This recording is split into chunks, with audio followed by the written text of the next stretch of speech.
அனைவருக்கும் வணக்கம் மக்களே.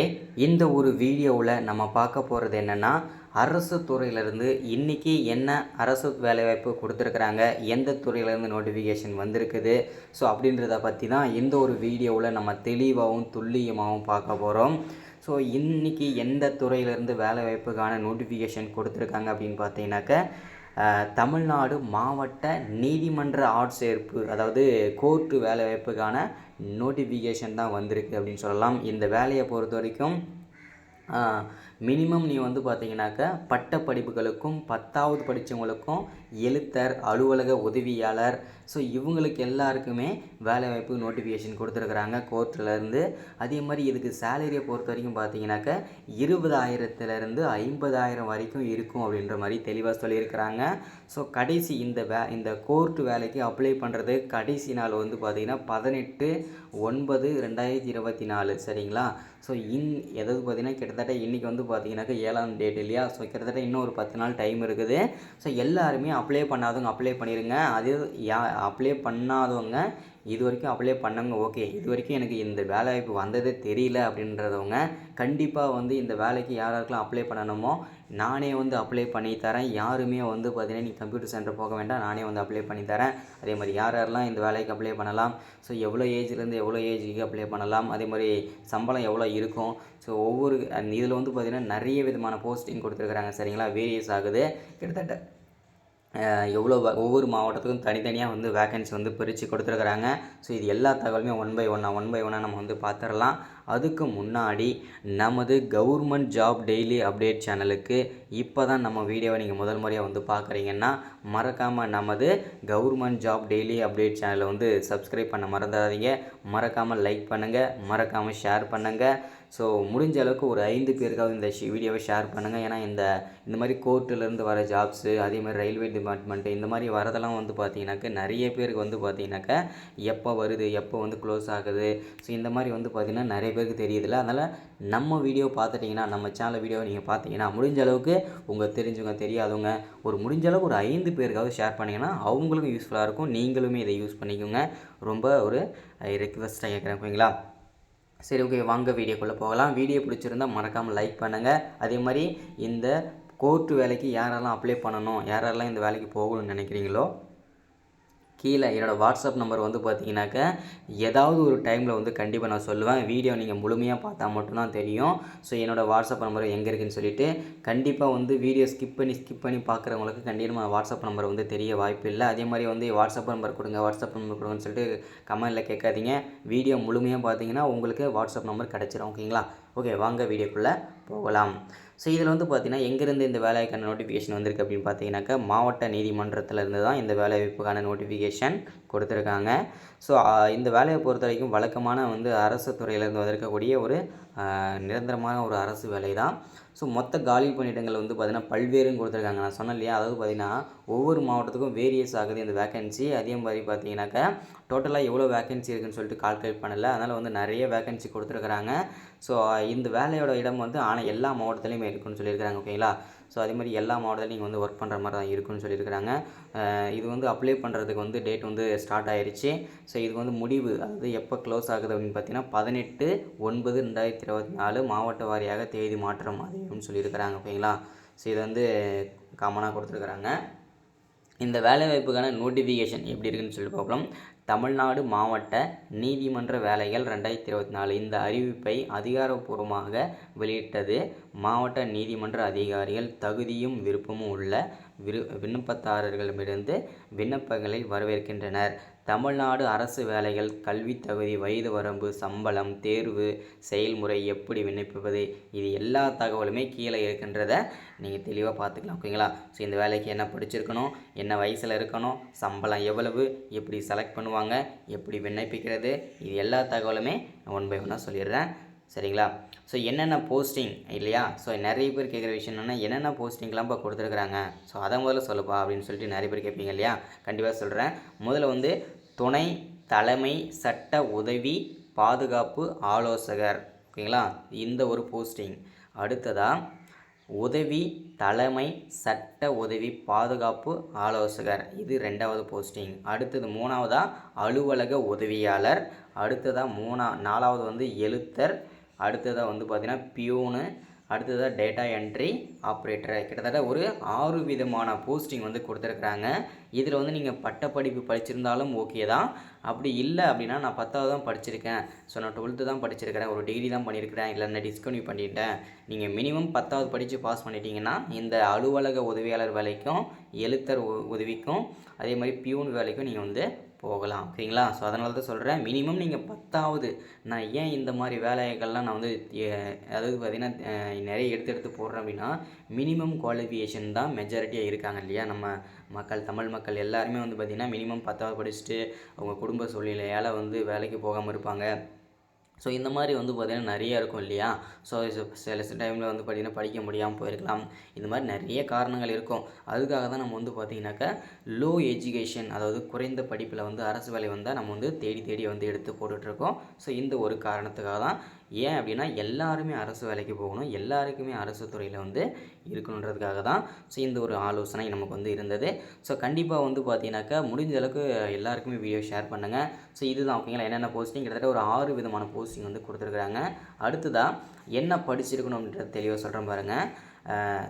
துணை தலைமை சட்ட உதவி பாதுகாப்பு ஆலோசகருக்கு வந்து குறைந்தபட்சம் 7 ஆண்டுகள் குற்றவியல் சட்டத்தில் பயிற்சி பெற்றிருக்க வேண்டும். குற்றவியல் சட்டங்கள் பற்றிய சிறந்த புரிதல் இருக்க வேண்டும். சிறந்த வாய்மொழி மற்றும் எழுதப்பட்ட தொடர்பு திறன் இருக்க வேண்டும். சட்ட ஆராய்ச்சியில் திறமை 5. பாதுகாப்பு ஆலோசகரின் நெறிமுறை கடமைகளை பற்றி முழுமையாக புரிந்திருக்க வேண்டும். மற்றவர்களுடன் திறம்பட மற்றும் திறமையாக வேலை செய்யும் திறன் இருக்க வேண்டும். அப்புறம் அது பார்த்தீங்கன்னா சென்ஸ் நீதிமன்றின் குறைந்தது 20 குற்றவியல் விசாரணைகளை கையாண்டிருக்க வேண்டும். வேலையில் தேர்ச்சியுடன் கூடிய தகவல் தொழில்நுட்ப அறிவு. ஸோ இது எல்லாமே வந்து பார்த்திங்கன்னா என்ன போஸ்டிங்க்கு, துணை தலைமை சட்ட உதவி பாதுகாப்பு ஆலோசகருக்கான குவாலிஃபிகேஷன். ஓகேங்களா? அடுத்தது 2வதாக வந்து சட்ட உதவி பாதுகாப்பு ஆலோசகருக்கு வந்து என்னெல்லாம் குவாலிஃபிகேஷன் அப்படின்னு பார்த்தீங்கன்னா, குற்றவியல் சட்டத்தில் 1 முதல் 3 ஆண்டுகள் வரை பயிற்சி பெற்றிருக்க வேண்டும். நல்ல வாய்மொழி மற்றும் எழுதப்பட்ட தொடர்பு இருக்க வேண்டும். ஒரு பாதுகாப்பு ஆலோசகரின் நெறிமுறை கடமைகளை பற்றி முழுமையாக புரிந்திருக்க வேண்டும். மற்றவர்களுடன் திறம்பட மற்றும் திறமையாக வேலை செய்யும் திறன் இருக்க வேண்டும். சிறந்த எழுத்து மற்றும் ஆராய்ச்சி திறன் இருக்க வேண்டும். வேலையில் தேர்ச்சியுடன் கூடிய தகவல் தொழில்நுட்ப அறிவு இருக்க வேண்டும். இது வந்து சட்ட உதவி பாதுகாப்பு ஆலோசகர் இந்த பதவிக்கான குவாலிஃபிகேஷன். அடுத்தது துணை சட்ட உதவி பாதுகாப்பு ஆலோசகருக்கான குவாலிஃபிகேஷனை பார்த்துருவோம். எல்லாம் ஒரே மாதிரி போஸ்டிங் மாதிரி தான் இருக்கும், இது எல்லாம் வேறு போஸ்டிங். ஸோ குற்றவியல் சட்டத்தில் குறைந்த 7 ஆண்டுகள் பயிற்சி, குற்றவியல் சட்டம் பற்றிய சிறந்த புரிதல் இருக்க வேண்டும். சிறந்த வாய்மொழி, அதே மாதிரி சட்ட ஆராய்ச்சி திறன் வேண்டும். பாதுகாப்பின் நெறிமுறைகளை கடமைகளை பற்றிய முழுமையாக புரிதல் இருக்க வேண்டும். மற்றவர்களுடன் திறம்பட மற்றும் திறமையாக வேலை செய்யும் திறன் இருக்க வேண்டும். இது எல்லாமே கண்டிப்பாக இருக்கணுன்றதை தெளிவாக சொல்லிட்டு இருக்காங்க. அடுத்தப்புறம் பார்த்தீங்கன்னாக்கா ஐடி அறிவு, வேலையில் தேர்ச்சி இருக்க வேண்டும். இது எல்லாமே இருக்குங்களா? ஸோ இது வந்து பார்த்தீங்கன்னாக்கா அதுக்கு என்ன போஸ்டிங்னு பார்த்தீங்கன்னாக்கா துணை சட்ட பாதுகாப்பு ஆலோசகருக்கான குவாலிஃபிகேஷன். அடுத்த குவாலிஃபிகேஷன் என்ன அப்படின்னு பார்த்தீங்கன்னா அலுவலக உதவியாளர் அண்ட் கிளர்க்கு. சரிங்களா? ஸோ இதுக்கு வந்து பார்த்தீங்கன்னாக்க மினிமம் ஏதாவது ஒரு டிகிரி படிச்சிருந்தீங்கன்னா இந்த வேலைக்கு நீங்கள் எலிஜிபிள் அப்ளை பண்ணிக்கலாம். அப்படி அடிப்படை சொல் செயலாக்க திறன் மற்றும் கணினியை இயக்கும் திறன் மற்றும் தரவுகளை வழங்குவதற்கான திறன். அதுக்கப்புறம் மனுவை சரியான முறையில் அமைப்பதன் மூலம் தட்டச்சு வேண்டும், அதாவது டைபிஸ்ட் வேணும்னு சொல்லியிருக்கிறாங்க. ஸோ அதுக்கப்புறம் பார்த்தீங்கன்னா டிக்டேஷன் எடுத்து கோப்புகளை வழங்குவதற்கான திறன் நீதிமன்றங்கள், அதே மாதிரி கோப்பு பராமரிப்பு மற்றும் செயலாக்க அறிவு இது எல்லாமே இருக்க வேணும்னு சொல்லியிருக்கிறாங்க. இது வந்து பார்த்தீங்கன்னாக்கா அலுவலக உதவியாளர் கிளர்க்குக்கு. ஓகேங்களா? ஸோ அடுத்த போஸ்டிங் வந்து அலுவலக பியூனு. ஓகேங்களா? ஸோ எஸ்எஸ்எல்சி அதுக்கப்புறம் தோல்வி மற்றும் தேர்ச்சி, அதாவது நீங்கள் 10வது படித்து பாஸ் பண்ணியிருந்தாலும் ஓகே தான், ஃபெயிலாக இருந்தாலும் ஓகே தான், இந்த வேலைக்கு நீங்கள் அப்ளை பண்ணிக்கலான்றதை தெளிவாக சொல்லியிருக்காங்க பியூன் வேலைக்கு. ஸோ அடுத்ததாக டேட்டா என்ட்ரி வேலைக்கு வந்து பார்த்திங்கன்னா நிறைய பேர் வந்து இந்த வேலைக்கு அப்ளை பண்ணலாம், ஏன்னா எல்லாருமே எலிஜிபிள் ஆவீங்க இந்த ஆஃபீஸ் வந்து பியூனுக்கு. ஓகேங்களா? ஸோ இதில் வந்து எஸ்எஸ்சி 10வது நீங்கள் படித்தாலும் பாஸ் பண்ணியிருந்தாலும் ஓகே, ஃபெயிலாக இருந்தாலும் ஓகே, எல்லாருமே காமனாக இந்த வேலைக்கு அப்ளை பண்ணலாம், ஏன்னா வந்து எல்லாருமே இதுக்கு வந்து எலிஜிபிள் ஆவீங்க நீங்கள். ஸோ அதுக்கப்புறம் பார்த்தீங்கன்னாக்கா டேட்டா என்ட்ரி ஆப்ரேட்டருக்கு வந்து பட்டப்படி ஏதாவது ஒரு டிகிரி, ஸோ இது எல்லாமே இருக்கணும்.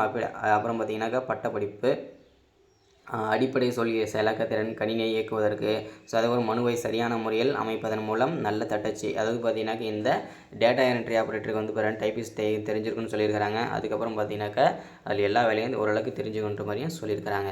ஸோ அதுக்கப்புறம் பார்த்தீங்கன்னாக்கா வயது வரம்பை பொறுத்த வரைக்கும் ஒவ்வொரு மாவட்ட வாரியாக நாங்கள் வந்து வேகன்சி அனௌன்ஸ்மெண்ட் பண்ணியிருக்கிறோம். அதில் வந்து ஒவ்வொரு கம்யூனிட்டிக்கும் வேறு நம்ம வந்து வயது வரம்பு கொடுத்துருக்குறோம். அதை நீங்கள் செக் பண்ணிக்கணும்னு சொல்லியிருக்கிறாங்க. ஸோ அதை நம்ம வந்து பார்த்துடலாம். ஓகேங்களா?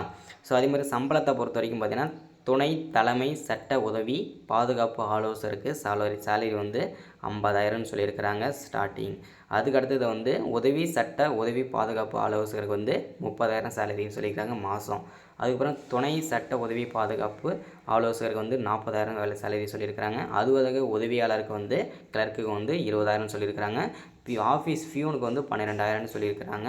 ஸோ டேட்டா என்ட்ரி ஆப்ரேட்டருக்கு வந்து 15,000ன்னு தெளிவாக சொல்லிட்டாங்க. ஓகேங்களா? இதில் வந்து எல்லாருமே காமனாக வந்து ஆஃபீஸ் பியூனுக்கும் டேட்டா என்ட்ரி ஆப்ரேட்டரு அப்புறம் கிளர்க்கு இந்த வேலைக்கெல்லாம் நீங்கள் அப்ளை பண்ணிங்கன்னா உங்களுக்கு நல்ல ஃப்யூச்சர் இருக்கும். ஓகேங்களா? கண்டிப்பாக எல்லாருமே அப்ளை பண்ணுங்கள். ஸோ அப்ளை பண்ணுறதுக்கான எல்லா தகுதியும் உங்களுக்கு இருக்குது. கண்டிப்பாக நீங்கள் அப்ளை பண்ணுங்கள். ஏன்னா எனக்கு கிடைக்குமா கிடைக்காதான்னு சொல்லிட்டு யாரும் வந்து நீங்கள் வந்து நெகட்டிவாக யூஸ் பண்ணாதீங்க, நெகட்டிவாக திங்க் பண்ணாதீங்க. எல்லோரும் பாசிட்டிவாக திங்க் பண்ணுவோம். கண்டிப்பாக உங்களுக்கு வந்து வேலை கிடைக்கும். ஸோ அந்த அப்ளை பண்ணுறதுக்கு நானே வந்து அப்ளை பண்ணி தரேன். நீங்கள் எங்கேயும் நெட் சென்டர் போக வேண்டாம். அதே மாதிரி அப்ளை பண்ணுறதுக்கு ஒரு சில ஃபீஸ் இருக்கும். ஓகேங்களா? ஒவ்வொரு கம்யூனிட்டிக்கும் ஒரு சிலமான ஃபீஸ் இருக்கும் அப்ளை பண்ணுறதுக்கு. நிறைய பேர் வந்து நீங்கள் வந்து வீடியோவில் வந்து ஃப்ரீன்னு சொல்கிறீங்க, நானே வந்து அப்ளை பண்ணி தரேன்னு சொல்கிறீங்க. ஆனால் வந்து நீங்கள் வந்து ஃபீஸ் கேட்குறீங்கன்னு சொல்கிறீங்க. ஸோ எனக்கான ஃபீஸ் கிடையாதுங்க. அதாவது இப்போ ஒவ்வொரு வேலைக்கு நீங்கள் அப்ளை பண்ணணும் அப்படின்னா அதுக்கூட அப்ளிகேஷன் ஃபீஸ்ன்னு சொல்லிட்டு ஒன்று இருக்கும் இல்லையா, அந்த ஃபீஸ் தான் நான் கேட்குறேன். அதை வந்து தெளிவாக நீங்கள் புரிஞ்சுக்கணும். ஓகேங்களா? ஸோ இதுதான். அதே மாதிரி என்னோடய வாட்ஸ்அப் நம்பர் சொல்கிறேன், நோட் பண்ணிக்கோங்க. 93 44 77 38 60 இந்த நம்பருக்கு நீங்கள் வாட்ஸ்அப் பண்ணுங்கள். எனக்கு நீதிமன்ற வேலைக்கு அப்ளை பண்ணணும்னு சொல்லிட்டு நீங்கள் கமெண்ட் பண்ணுங்கள். ஸோ மெசேஜ் போடுங்க. ஸோ கண்டிப்பாக நான் வந்து அப்ளை பண்ணுறேன். ஸோ இதுதான். ஓகேங்களா? ஸோ நம்மளை எப்படி செலக்ட் பண்ணுவாங்க அப்படின்னா எக்ஸாம் இருக்குமான்னு சொல்லி கேட்டிங்கன்னா கண்டிப்பாக இது வந்து எந்த விதமான எக்ஸாமுமே கிடையாது. இங்கே தெளிவாக கொடுத்துருக்காங்க பாருங்கள். இதில் வந்து ஒன்லி டேரெக்டாக இன்டர்வியூ மூலிமா தான் நம்மளை ரெக்ரூட்மெண்ட் பண்ண போகிறாங்க. அதை தெளிவாக புரிஞ்சுக்கோங்க. நீங்கள் வந்து 500 பேர் அப்ளை பண்ணுறீங்கன்னா 500 பேருமே நீங்கள் வந்து இன்டர்வியூக்கு வந்து கூப்பிடுவாங்க. அந்த இன்டர்வியூவில் நீங்கள் எப்படி பண்ணுறீங்கிறத பொறுத்து இந்த வேலைக்கு உங்களை எடுப்பாங்கன்றதை தெளிவாக சொல்லிட்டாங்க. ஸோ அதனால் என்ன பண்ணுறீங்க அப்படின்னா நீங்கள் எல்லாருமே அப்ளை பண்ணுங்கள். அப்ளை பண்ணிட்டீங்கன்னா அதுக்கப்புறம் இன்டர்வியூவில் என்னென்னலாம் கேட்பாங்க, எப்படிலாம் ட்விஸ்ட் பண்ணி கேட்பாங்க, ஸோ எப்படி நம்ம வந்து இன்டர்வியூ அட்டன் பண்ணணும், இது எல்லா தகவலுமே ஒன் பை ஒன்னாக நான் சொல்லிடுறேன். முதல்ல எல்லோரும் அப்ளை பண்ணிடுங்க. ஓகேங்களா? ஸோ இதுதான் விண்ணப்ப கட்டணம் வந்து பார்த்திங்கன்னா நோட்டிஃபிகேஷன் கொடுத்துருக்குன்னு சொல்லியிருக்காங்க. ஸோ டேட் வந்து பார்த்திங்கன்னா 18ஆம் தேதி வரைக்கும் டைம் வந்து இருக்குது. ஸோ இதில் வந்து பார்த்திங்கனாக்கா இதில் வந்து ஆஃப்லைன்னு சொல்லி டிஎன் மாவட்ட நீதிமன்ற ஆட்சியர் 2024க்கு எப்படி விண்ணப்பிக்க வேண்டும்னு சொல்லியிருக்காங்க. ஆஃப்லைன் முறையை பயன்படுத்த வேண்டும். அதிகாரப்பூர்வ அறிவிப்பை பதிவிறக்கம் செய்ய வேண்டும்.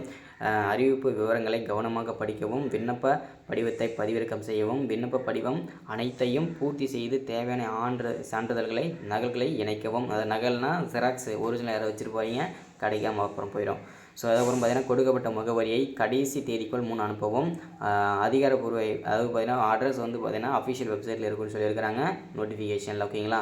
ஸோ இங்கே பாருங்கள் ஒவ்வொரு மாவட்டத்துக்கும் தனித்தனியான லிங்க் வந்து கொடுத்துருக்காங்க. இங்கே பாருங்கள் தெளிவாக வந்து ஒவ்வொரு மாவட்டத்துக்கும் தனித்தனியான லிங்க் கொடுத்துருக்காங்க. இதை நான் ஓப்பன் பண்ணி காமிக்கிறேன். ஏதாவது ஒரு மாவட்டம் வெயிட் பண்ணுங்கள்.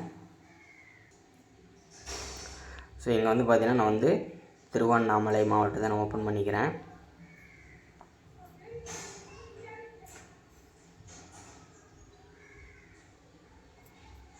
ஸோ இது தான் பார்த்திங்கன்னா அந்த நோட்டிஃபிகேஷன் ஃபார்ம். ஓகேங்களா? ஸோ இது வந்து தெளிவாக நீங்கள் வந்து புரிஞ்சுக்கணும். இந்த நோட்டிஃபிகேஷன் வந்து எங்கே டேட்னா 23/8 அன்றைக்கே வந்து, அதாவது போன மாதமே 23ஆம் தேதி இது வந்துருச்சு தெளிவாக. ஓகேங்களா? ஸோ இது வந்து பார்த்திங்கனாக்கா இங்கே பாருங்கள் டேட் வந்து கொடுத்துருக்காங்க பாருங்கள். ஓகேங்களா? ஸோ 4ஆம் தேதி வரைக்கும், அதாவது ஒவ்வொரு மாவட்டத்துக்குள்ளே நீங்கள் அப்ளை பண்ணியிருக்கணும். எங்கள் திருவண்ணாமலை மாவட்டத்துக்கு 4ஆம் தேதி வரை முடிஞ்சு போச்சு. இன்றைக்கி டே இல்லையா, அந்த மாதிரி ஒவ்வொரு மாவட்டத்துக்கும் வந்து நீங்கள் வந்து அப்ளை பண்ணிக்கலாம். ஓகேங்களா? ஸோ அட்ரஸ் வந்து பார்த்திங்கனாக்கா இங்கே வந்து கொடுத்துருக்காங்க பாருங்கள். சிஸ்டம் ஒன் செகண்ட் வெயிட் பண்ணுங்கள், நான் அட்ரஸ் வந்து தெளிவாக சொல்கிறேன். ஸோ இங்கே பாருங்கள் ஒவ்வொரு மாவட்டத்துக்கும் ரெண்டாவது பேஜில் வந்து இந்த மாதிரி அட்ரஸ் இருக்கும். இந்த அட்ரஸுக்கு தான் நீங்கள் வந்து அனுப்பணும். ஓகேங்களா? ஸோ இதுதான் நம்ம வந்து அப்டேட்டாக எல்லாருக்கும் கொடுக்குறது. ஸோ இந்த கோர்ட் வேலைக்கான நோட்டிஃபிகேஷன் வந்துருந்தது. அப்ளை பண்ணுறதுக்கு இன்னும் ஒரு 8 நாள் டைம் இருக்குது. எல்லோரும் அப்ளை பண்ணிடுங்க. ஸோ இது வந்து ஆஃப்லைனில் தான் பண்ணணும். ஸோ அதனால் வந்து முடிஞ்ச அளவுக்கு எல்லாருமே வந்து நீங்கள் அப்ளை பண்ணிடுங்க. ஸோ இதுதான். ஓகேங்களா? ஸோ மொத்தம் வந்து பார்த்திங்கன்னா 14 பேஜ் இருக்குது. ஸோ அந்த அப்ளிகேஷன் ஃபார்மை நான் காமிக்கிறேன். இதுதான் அந்த அப்ளிகேஷன் ஃபார்ம். இதில் வந்து என்னென்னலாம் கேட்டிருக்காங்களோ அதில் எல்லாமே வந்து நீங்கள் வந்து ஃபில் பண்ணிடுங்க. ஸ்டேட் வந்து டிஸ்ட்ரிக்ட், அப்ளிகேஷன் நம்பர், அதே மாதிரி பார்த்தீங்கன்னாக்கா உங்கள் நேமு, இது எல்லாமே கரெக்டாக நீங்கள் ஃபில் பண்ணிவிட்டு நீங்கள் நான் சொல்லியிருந்தேன் இல்லையா அந்த அட்ரஸ்க்கு வந்து நீங்கள் வந்து ஃபில் பண்ணி அனுப்பிடுங்க. ஸோ இதுதான் நம்ம அந்த அப்டேட்டை கொடுக்குறது. ஒன்ஸ் அகேன் நமது சேனலுக்கு நீங்கள் இப்போ தான் முதல் முறையாக வரீங்கன்னா மறக்காமல் நம்ம கவர்மெண்ட் ஜாப் டெய்லி அப்டேட் சேனலை சப்ஸ்கிரைப் பண்ணுங்கள், லைக் பண்ணுங்கள், ஷேர் பண்ணுங்கள். முடிந்த அளவுக்கு ஒரு 5 பேருக்காக ஷேர் பண்ணுங்கள். வீடியோ பிடிச்சிருந்தால் மறக்காமல் லைக் பண்ணுங்கள். Thank you, welcome.